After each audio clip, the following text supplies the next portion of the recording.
Oke, selamat pagi. Ada sebuah istilah di Alkitab kalau nggak salah yang berbunyi no prophet is accepted by his hometown, atau intinya kurang lebih adalah banyak nabi yang tidak diterima di kotanya sendiri. Nah, ini masih nyambung dengan pembahasanku kemarin di Caminante Day 72 tentang kadang banyak sekali fenomena di mana orang asing itu lebih menerima karya kita, menerima apa yang kita kerjakan dibandingkan oleh orang-orang terdekat kita, kayak keluarga, kayak teman-teman sendiri. Nah, itu kalau kita ambil dari Alkitab tadi, ini kayak nyambung. Tapi karena itu dari Alkitab ya, sedangkan aku sendiri backgroundnya dari Muslim, aku pengen bercerita dari sudut pandang Muslim, karena di Islam pun juga ada kejadian kayak gitu. Lebih tepatnya kejadian ketika Nabi Muhammad itu hijrah ke Madinah. Karena di Mekah, kota kelahirannya, kota yang membesarkan Nabi Muhammad, itu dia tidak diterima. Dia tidak dianggap, bahkan dari kalangan keluarga dekatnya kayak Abu Lahab, pamannya, itu mencemooh Nabi Muhammad. Itu mencemooh kerasulan Nabi Muhammad. Kayak apa ya? Meragukan lah intinya. Kemudian di usia, kalau nggak salah di usia 50-an atau berapa gitu ya, correct me if I'm wrong, akhirnya Nabi Muhammad itu hijrah ke Madinah. Di situ selama sekitar 10 tahun sampai tahun ke-8 Nabi Muhammad kembali ke Mekah membawa 10.000 pasukan pengikut untuk kembali menguasai, atau apa ya, kembali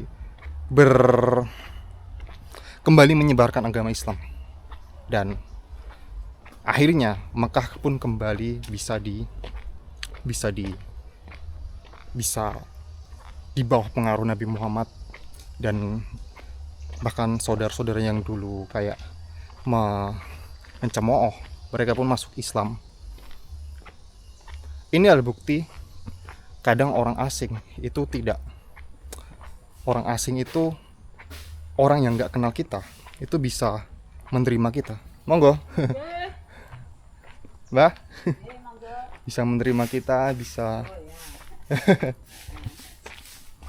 Salim sambil kali sih, Mbak. Sugeng, Mbak. Wangsul sekanten. Nggih. Monggo. Pulang semua? Pulang semua? Alhamdulillah. Monggo. Terus kemarin aku membahas juga tentang sudut pandangku, POV, sebagai seorang konten kreator. Aku dulu juga kayak gitu, kayak ngerasa teman-teman dekatku itu, keluarga bahkan, itu tidak suportif dalam tanda kutip ya. Tapi ya memang kayak gitu. Memang kadang ada bias-bias psikologi yang terjadi. Ada orang-orang terdekat, keluarga, yang mempengaruhi bagaimana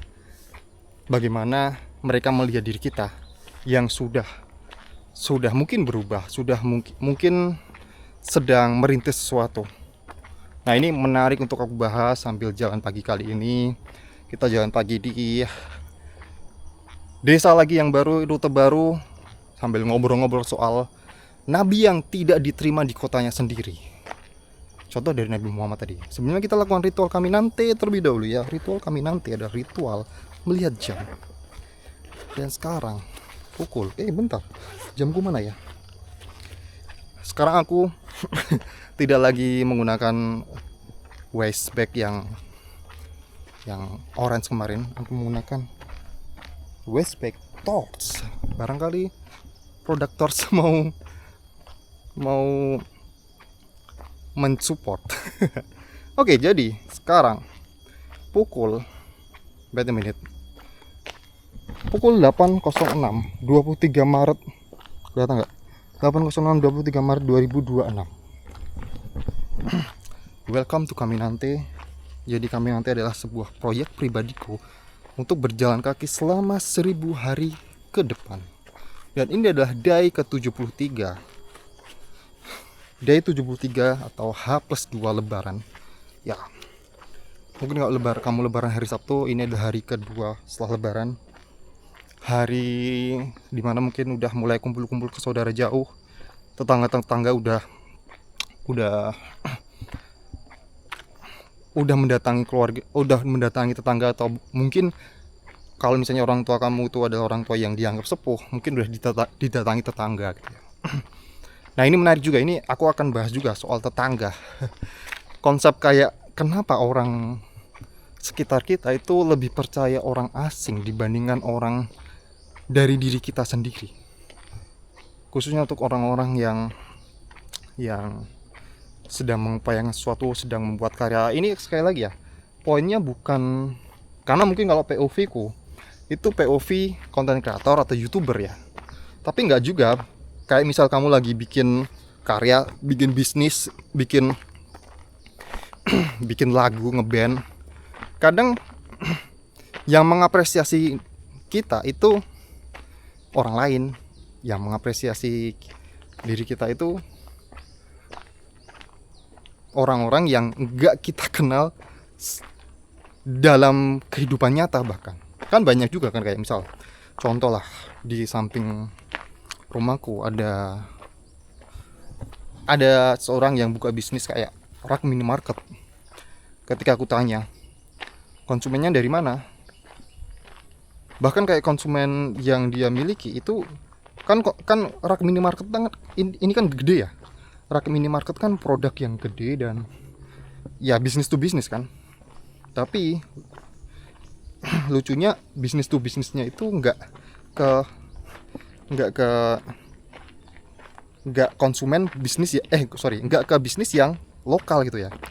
Ketika aku tanya konsumennya dari mana, itu ada yang dari Papua, ada yang dari daerah mana lagi ya, dari Bengkulu, Sumatera, dan kirim itu loh, pakai kargo besar gitu. Wow. Dan ketika ditanya, kalau yang lokal itu malah jarang banget. Entah mungkin yang Jawa itu udah ada yang mensuplai atau nggak tahu. Tapi ini terbukti juga dalam, wow, kita lihat ya. Kita di pinggir sungai. Look at this.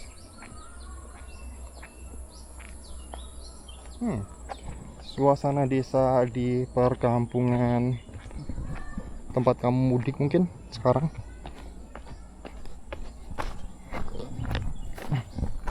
Sepi sekali ya. Dalam konteks kemarin aku pernah ceritakan, ketika aku di pertemuan keluarga, ada saudaraku yang nyetuk melihat kontenku di Instagram yang ditonton sekarang ya, ditonton sekitar 2,5 juta. Padahal kayak saudara-saudaraku sendiri itu nggak follow Instagramku. Saudaraku nggak follow Instagramku, tapi kontenku menemukan penontonnya, menemukan apa ya? Ya akhirnya ujung-ujungnya kembali lagi ke pembahasan kemarin. Biarkan karya yang berbicara gitu loh. Kalau kita terlalu bergantung pada support dari keluarga dekat atau apa gitu ya untuk menonton konten kita, atau gini deh, dalam konteks bisnis banyak sekali orang-orang yang kayak menawari bisnis pada tetangga-tetangganya. Yaitu bagus untuk mencari cash flow.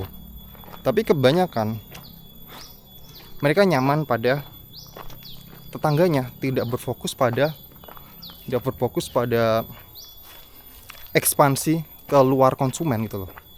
Sehingga ya akhirnya kayak keluarga kan daya beli, katakanlah apa ya, cireng lah, kayak jual beli cireng gitu ya, atau apa, martabak gitu ya. Kan ya kan nggak setiap keluarga itu beli setiap hari kan. Akhirnya banyak sekali bisnis-bisnis yang terlalu berfokus pada support dari orang-orang terdekat, itu nggak sustain karena nggak berpikir bagaimana ya caranya bisnisku dikenal oleh orang yang tidak ada di circle kita. Nah ini tantangannya kan, tantangannya kayak malah justru lebih sulit gitu ya. Wow, kita ke hutan. Apakah ada jalan? I don't know.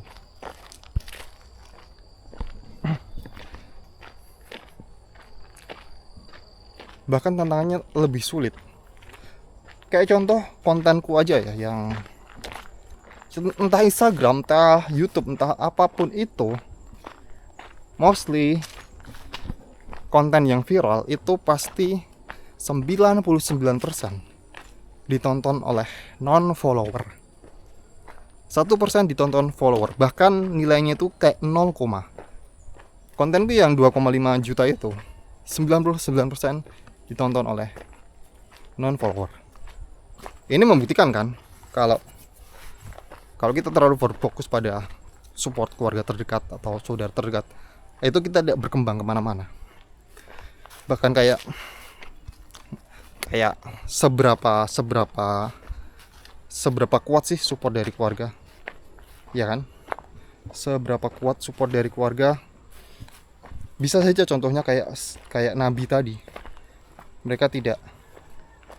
Orang-orang itu tidak menerima Nabi di kampung halaman sendiri. Monggo, Bah. Ajeng tebu deh. Sugeng. Ajeng tebu deh. Mami. Ini Mbak Ayu. Oh, ini Mbak Ayu. Oh, masuk nggak apa-apa ya? Cerita. Jenengan usia pinten kok tasih pakai sepeda? Saya kuat. Lah, yang penting Kena gue mlaku. Oh. Numpak motor ora iso ora duwe, Mas. Oh, ngeten. Tapi duwe pit, alhamdulillah pite ono lampune. Iki baterai. Baterai. Oh, baterai. Tasih nyala niki. Nyalae pripun? Niki. Oh. Oh iya nyala ya. Oh, nek ngecas pripun? Dicopot. Dicopot. Oh, nggih. Oke. Dadi nek bengi niku nggih, mboten nek bengi aman ya. Aman, yang penting aman. Bapak pun gadah buyut, simbah pun gadah buyut dereng. Kula pun dhewe, Oh, dhewe. mboten duwe bojone ponilar, putu ora melu. Wis pokoke putu ora ono sing melu ne. Anak telu. Niku anak telu niku bareng simbah mboten? Putri kedua, Nggih. laki-laki satu. Satu. Yang ragil yang laki-laki. Berarti niku mboten satu rumah kali simbah. Nentuane Sing putrane niku 3 niku mboten enten sing sak rumah sama simbah. boten. Berarti simbah sendiri. Berarti bapak simbah tiyambak. Mboten kesepian. Napa nih? Ten griya tiyambak mboten kesepian. Ya pokoknya sendirian, Nggih. tapi ya kalau ada apa-apa Nggih. itu ke tempat anak yang nomor 2. Rasane dadi usia 75 niku pripun, Mbah? Rasane umure dikasih ke Rasanya sakniki nggih. niku pun mripat pun blawur, kuping pun budek. Tapi tasih anu kok tasih saged komunikasi kali kula. Ya, tapi kalau dekat atau jauh nggak bisa. Nggih. Ya kaki sudah apa jenis keselah. Salah ya. Tapi sepedaan masih oke. Nah, Ngerokok masih oke. Tak lanjut. makasih ya. Ya, siap. Oke. Wow. Keren.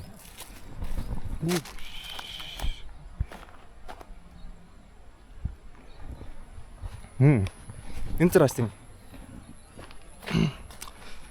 Gimana ya kalau misalnya aku besok tuh usia segitu hidup sendiri. Tapi kayak mungkin aku akan jalan-jalan kayak gini, nyapa tetangga. Mungkin ya. Jadi kayak nggak masalah. Tapi mungkin kalau misalnya udah usia segitu, lihat. Usia segitu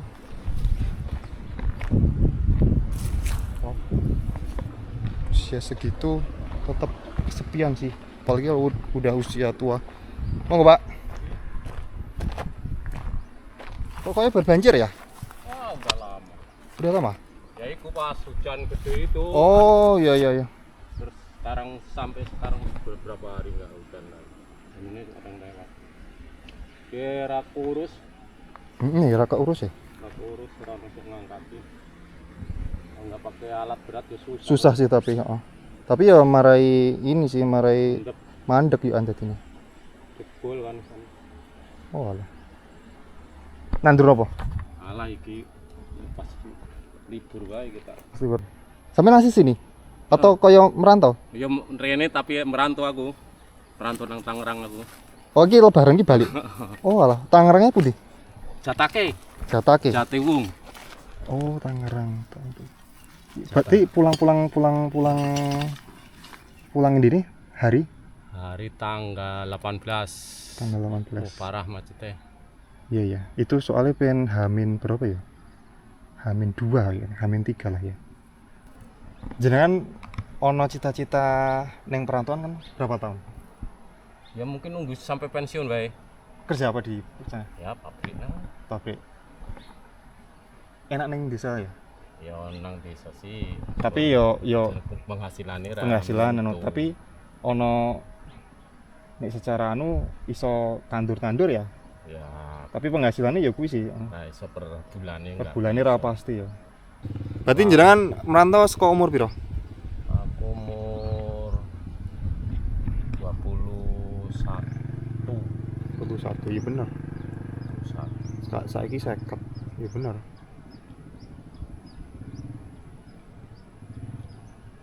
30-an tuh. Belum puluhan nih sana aku. Tangerang ya. Tangerang, Jatiwung. Kurang.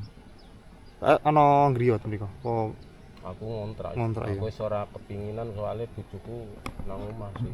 heeh. Ora golek omah kono ya, wis ora, ngontrak wae lah. Ngontrak wae. Nek neng kutha enak golek duit tapi nek lingkungan tetep enak kene ya, Pak ya. Oh, siji yo badane iki iso pantes. Apa fisik rada sehat lah nek. Rada sehat. Pak Sutarman nggih. Terima kasih, Pak. Mau bu video apa ya? Aman toh? Oke. Kita ngobrol-ngobrol dengan Pak Sutarman.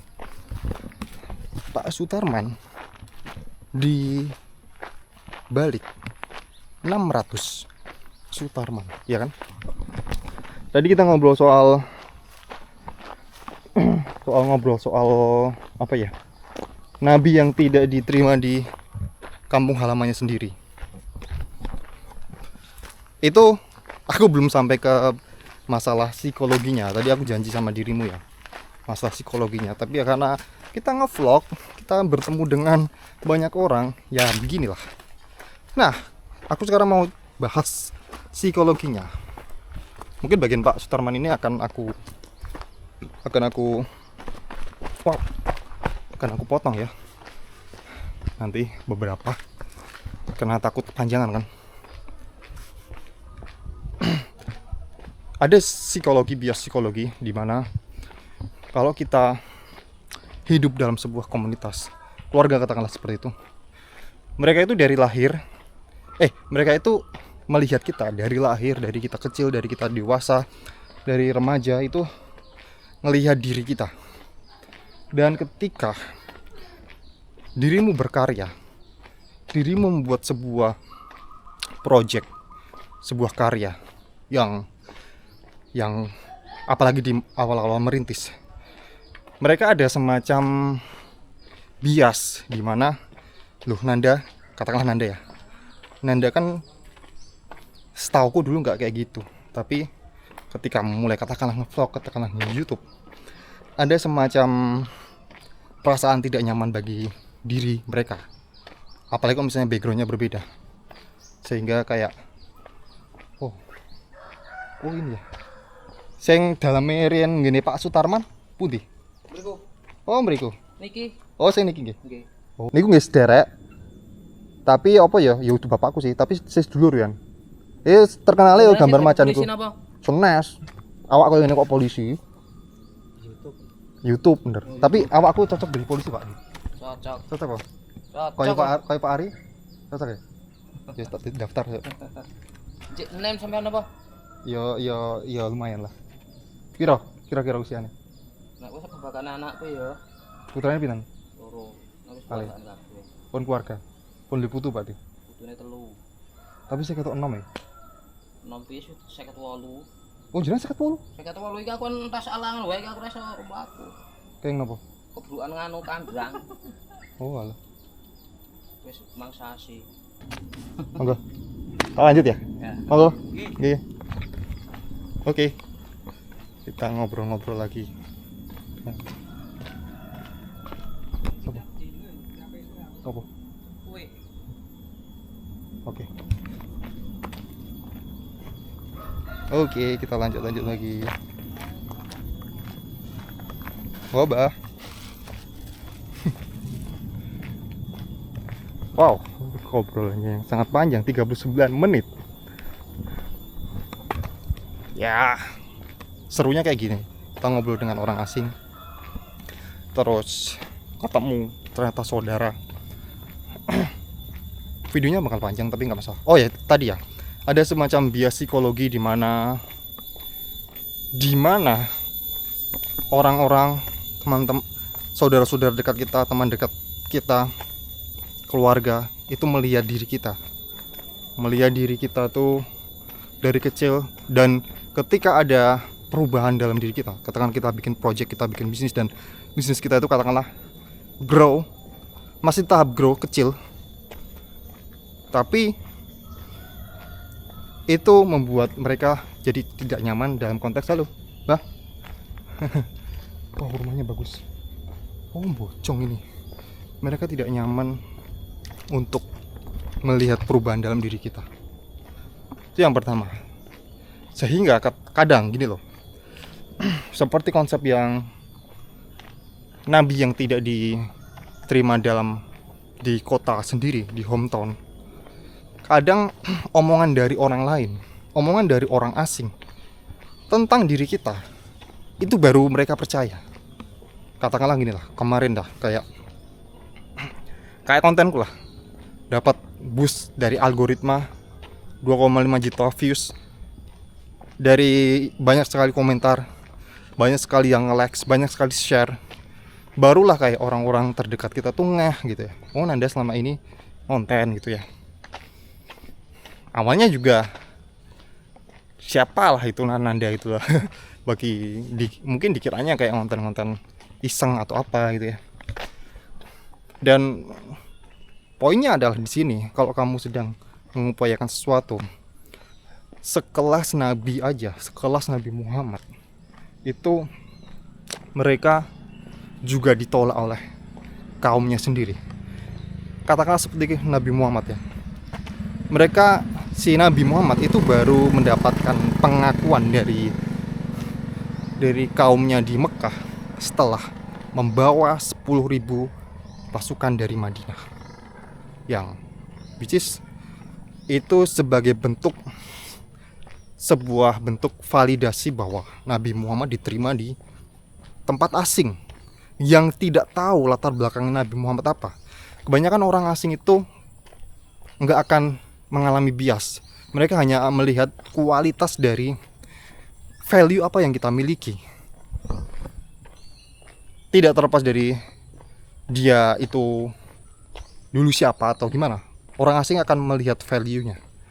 Jadi kalau misalnya kamu sekarang adalah orang yang sedang membangun bisnis, atau katakan kamu sedang pengen jadi content creator atau YouTuber juga seperti diriku, jangan pernah berharap support dari keluarga. Maksudnya dalam artian support itu tuh